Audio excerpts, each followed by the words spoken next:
लियो एक युवा शेर का बच्चा झाड़ी के भीतर रहता था। उनका प्रचंड जोश और संक्रामक जुनून सर्वविदित था। लियो पूरे जंगल में सबसे साहसी शेर बनना चाहता था, लेकिन क्योंकि वह छोटा था, वह अक्सर बड़े, अधिक अनुभवी शेरों के सामने बौना महसूस करता था। लियो के बुद्धिमान पुराने मित्र वाइज उल्लू ने एक खूबसूरत सुबह उसकी दृढ़ता को देखा। बुद्धिमान उल्लू ने सलाह दी, लियो, सच्ची बहादुरी आकार के बारे में नहीं है, यह दिल और आत्मा के बारे में है। ध्यान रखें कि सबसे बड़ा ओक का पेड़ भी कभी एक छोटा सा बलूत का फल था।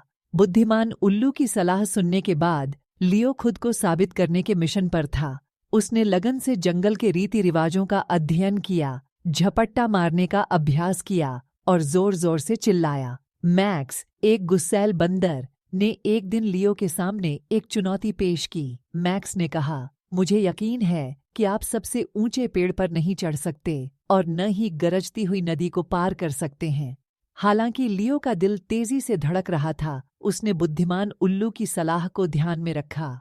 उन्होंने नई मिली बहादुरी के साथ चुनौती स्वीकार की। मैक्स उस समय आश्चर्यचकित रह गया जब वह विशाल पेड़ पर चढ़ गया और नदी पर तैर गया। लियो की अद्भुत उपलब्धि पूरे जंगल में मशहूर हो गई। जल्द ही हर जगह से जानवर सलाह लेने और उसकी कहानियां सुनने के लिए उसके पास इकट्ठा होने लगे। लियो ने समझा कि सच्ची बहादुरी में न केवल स्वयं बाधाओं पर काबू पाना शामिल है, बल्कि दूसरों को उनकी चिंताओं पर काबू पाने में सहायता करना भी शामिल है। उस दिन के बाद लियो जंगल में बहादुरी और प्रेरणा के प्रतीक के रूप में प्रसिद्ध हो गया। चाहे वे कितने भी बड़े या छोटे हों, उन्होंने युवा जानवरों से खुद पर भरोसा रखने और कभी हार न मानने का आग्रह किया। छोटा लियो, जो पहले डरपोक और छोटा शेर का बच्चा था, बड़ा होकर जंगल का सबसे बहादुर शेर बन गया, जिसने सभी को दिखाया कि वास्तविक साहस भीतर से आता है और अगर हम कड़ी मेहनत करें